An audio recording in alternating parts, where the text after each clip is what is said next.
আসসালামু আলাইকুম ওয়া রাহমাতুল্লাহি ওয়া বারাকাতুহু। কোরআন তেলাওয়াত শুনুন এবং শিখুন চ্যানেলে আপনাদেরকে স্বাগতম। সম্মানিত দর্শক, আজকে আমরা তেলাওয়াত করব সূরাতুন নামাল শেষ পর্ব।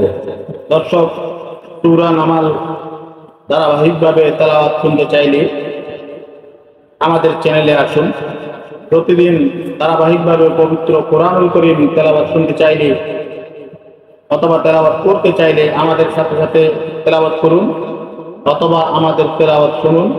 যারা কোরআন তেলাওয়াত করার সুযোগ পান না, তারা তেলাওয়াত শুনতে শুনতে তেলাওয়াত করার সুযোগ হয়ে যাবে ইনশাআল্লাহ।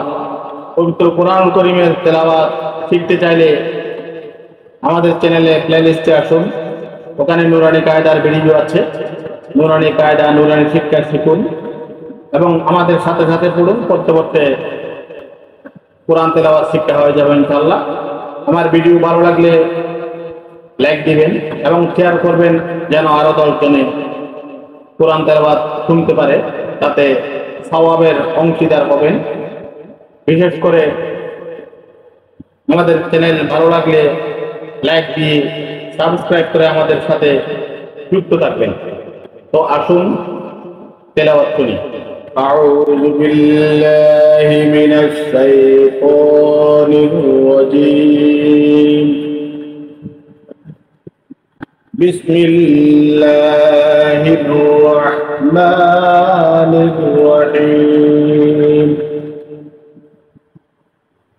من جاء بالحسنة فله خير منها وهم من فزع يومئذ آمنون.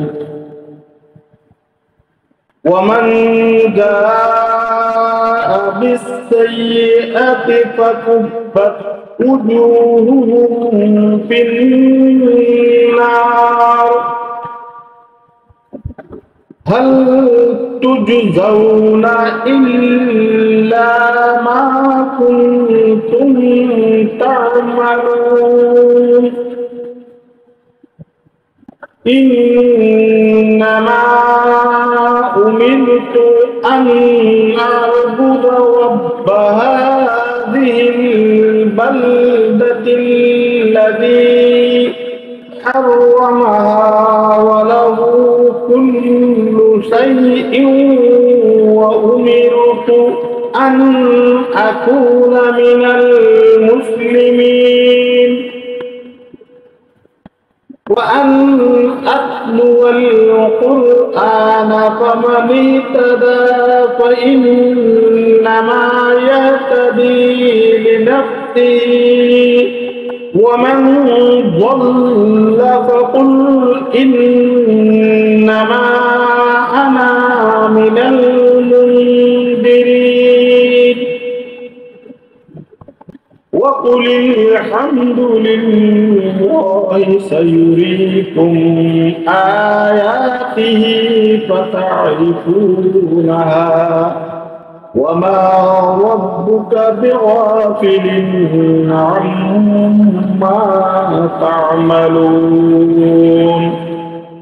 صدق الله العظيم. Don't forget like, comment, subscribe.